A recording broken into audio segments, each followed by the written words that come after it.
All right, so for my talk today,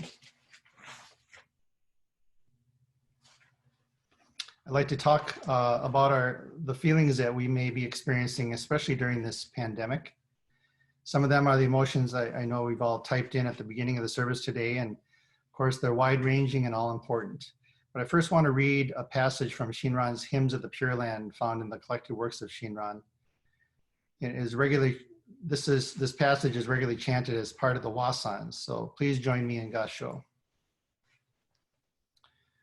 When we say Namo Amida Buddha, the countless Buddhas throughout the 10 quarters, surrounding us 100-fold, 1,000-fold, rejoice in and protect us.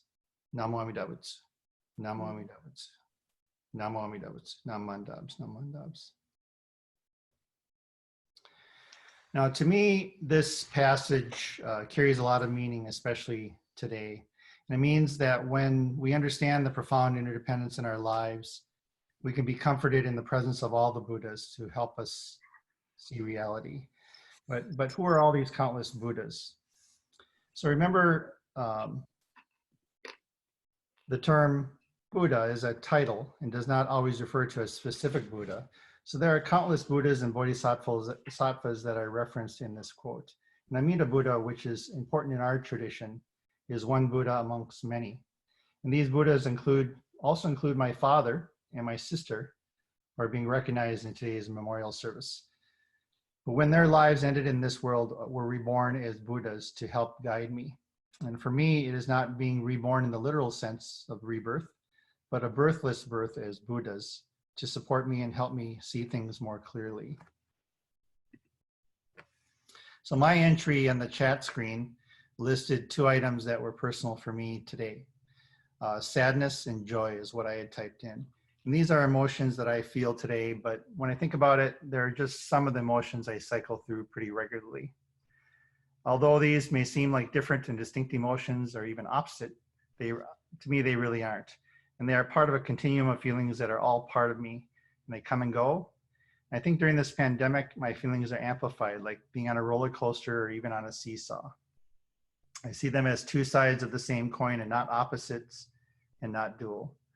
Giving myself permission to feel many different emotions is helpful. Feeling no emotion is also okay. They're all valid and they're all based on my experiences that make up a part of me. Buddhist wisdom reminds me that I am made up of causes and conditions, and I am not permanent, unchanging self. And Buddhism speaks of impermanence so that I know these feelings are temporary and don't define me. And what I was yesterday is not who I am today. I am constantly changing. And this truth teaches me that everything outside of me is also a part of me, that all things are really one. In Buddhism, one thought is Buddhists try to get rid of the notion of a self. But I think really the idea is to expand the idea of the self and is seeing beyond my ignorance and delusion to understand that I am dependent on everything around me. This is Mochi, by the way, who is our cat, and he's obviously a very deep thinker. But this interdependence and impermanence does not make my emotions any less real for me. And I have come to realize that I should accept my emotions, not push back or try to deny them, but to understand that this is my reality through my own personal lens of understanding, my personal filter, and not necessarily true reality. But by accepting these feelings rather than pushing back against them, I can then look at them differently. Difficult as it might be, my awareness given to me by the support of the light of Amida helps me to see these emotions in a different light. And that might sound a bit otherworldly, like relying on a supernatural being to fix me. But how I understand Amida Buddha is infinite wisdom and compassion, or the understanding that I am not alone. And to see this support is like the opening hymn I read by Shinran that says, the countless Buddhas are there supporting me.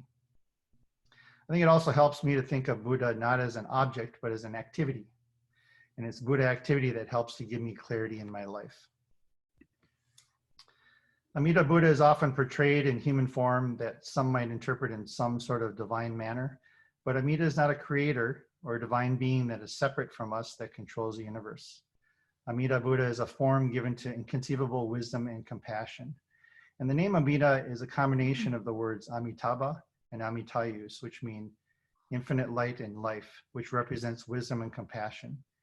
It is unconditional, unlimited, and universal. So Amida is reality.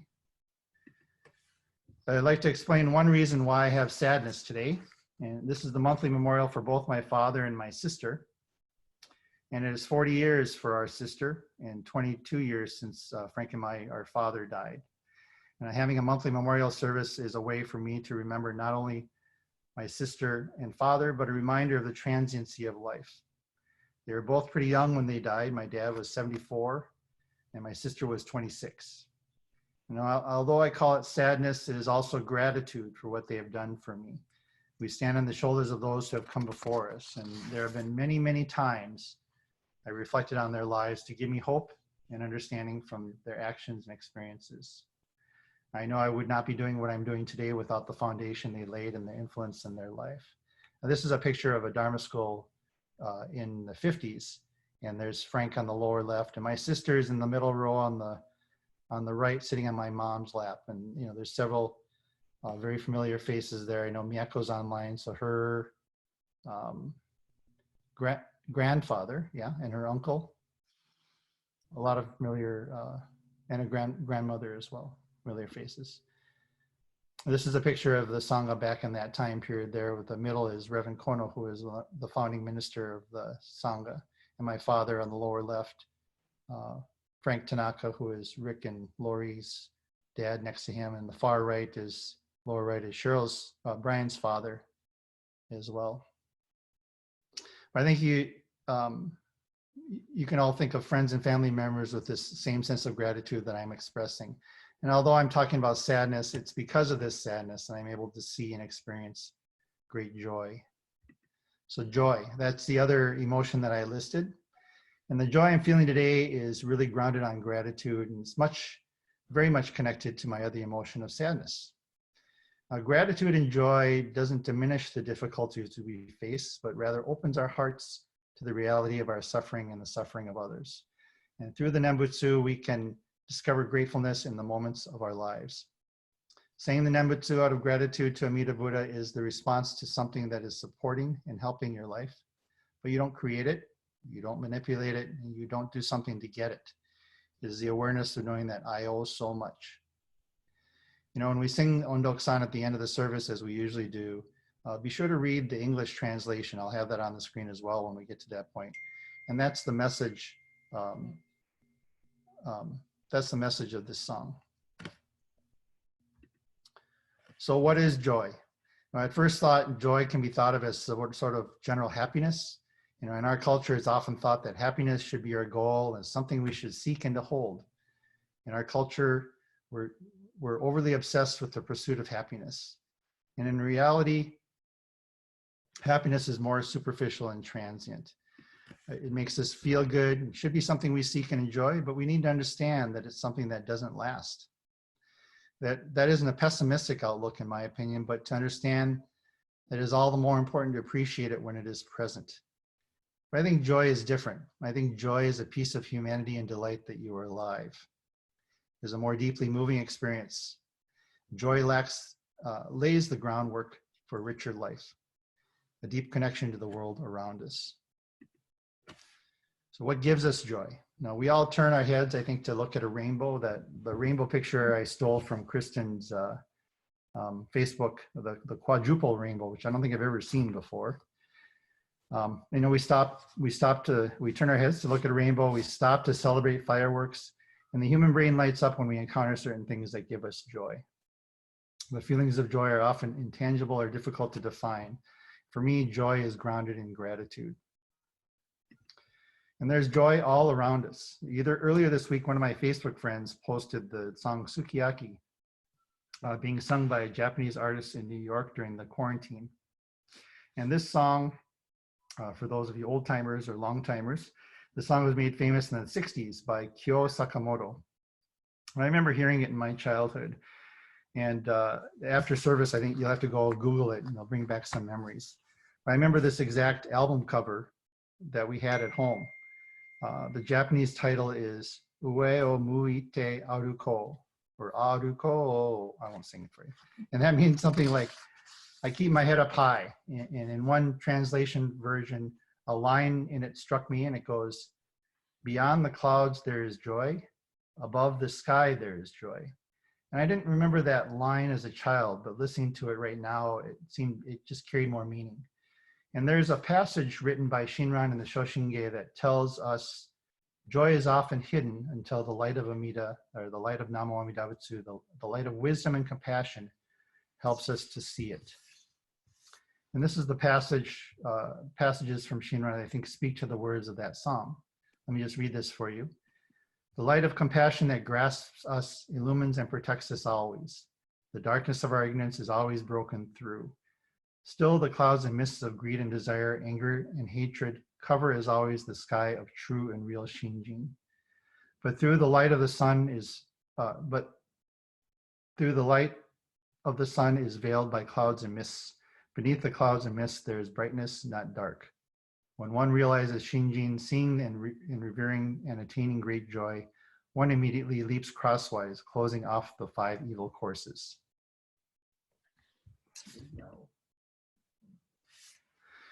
Joy is something that is often hiding in plain sight. It is the lens of our ego that makes it difficult to see. Joy is a moment of awe where you realize your connections. And my joy today is to see that we're able to get together in a meaningful way, and this social solidarity through Zoom that we're having, even though we're practicing physical distancing. And it's understanding that for me, because of my father and sister and the countless other causes and conditions that are part of my life, we're all here together, and that gives me great joy. And the joy in the Buddhist context is the meaningful relationship and sense of gratitude, of joy, and Amida Buddha's primal vow. It is knowing that when beings hear the name, they realize Shinjin, which is the true, real, and sincere heart and mind given by Amida Buddha. In his notes on one's calling and many calling, Shinran says, joy means to be gladdened in body and gladdened in heart. So experiencing joy does not mean the world around us is perfect. We still love our human existence and with all of our blind passions. So to be inside of your joy doesn't mean you're ignoring the challenges and darkness and the injustice of the world around you. You can have the various emotions that we've all expressed, yet still see joy. It's okay to feel joy in the small things and the connections we make, to recognize what is already around us. So joy is the light of Amida. It is the countless Buddhas that surround us and rejoice in and protect us. It is Namo Amida Butsu. So instead of chasing happiness, embrace joy. And I would like to close by reading again the passage from the Hymns of the Pure Land written by Shinran. Please join me again in Gassho. When we say Namo Amida Butsu, the countless Buddhas that surround, the countless Buddhas throughout the 10 quarters surrounding us at the 100-fold, 1,000-fold, rejoice in and protect us. Namo Amida Butsu. Namo Amida Butsu. Namo Amida Butsu. Naman Dabs, Naman Dabs, Naman Dabs. Thank you very much for listening. We'll move on to Ondok-san, played by Chiemi and Emily.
Too long notes, no lunch for you today. Naman Dubs, Naman Dubs. Thank you, Chami and Emily. Thank you. For our closing meditation,